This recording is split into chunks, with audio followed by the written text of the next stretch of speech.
When $525,000 in funding was cut from a popular school truancy program that she runs to help students in rural northeastern Michigan, Dorothy Pinter held off as long as possible on reducing staff.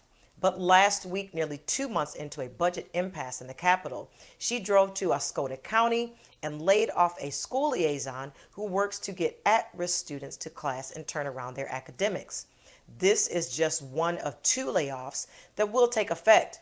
Liaisons at 6 more schools will lose their jobs just before Christmas and right after New Year's unless Democratic Governor Gretchen Whitmer and the Republican-led legislative resolve their differences. Here to give us more insight on this story is Onyx News contributor Dr. Bernard Jordan.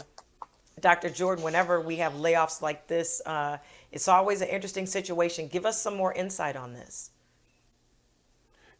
Yes, this is just the beginning of sorrows for the state of Michigan. Here, the $525,000 have been cut from a budget, but here is a governor that ran on a record of fix the damn roads. And so this is a woman that is going now to have to raise this money in order to fulfill her promise to the constituents and to the citizens or the community of Michigan.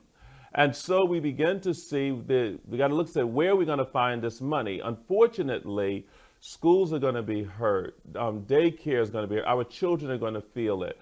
But then on the other hand, here is a woman governor who is taking on a challenge of restoring something in the infrastructure that has been broken down through many different administrations.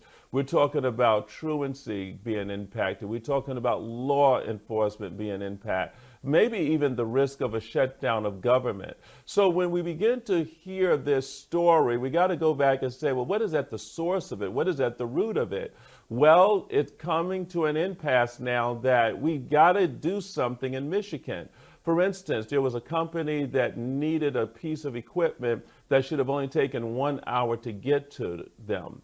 But because the bridge was broken down, it took them 30 days to get that piece of equipment. That's an infrastructure situation. And we go into Flint, Michigan, water, and all of these different things. So there's going to be major budget cuts in the state of Michigan in order to get the roads up to standard repair.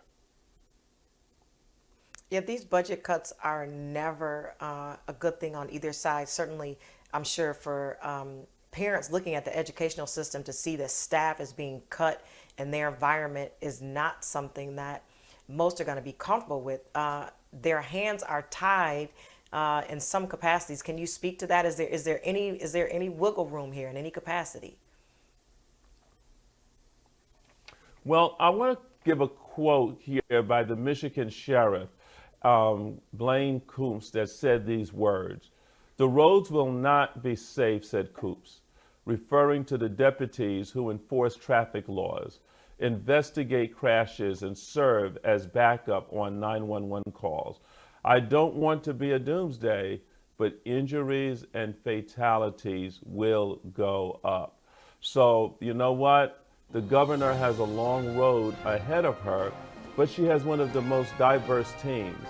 Maybe it takes a team like this to shake up Michigan, but for Michigan to be reshaped up. Thank you, Nietzsche. Dr. Bernard Jordan, thank you so much as always for great reporting.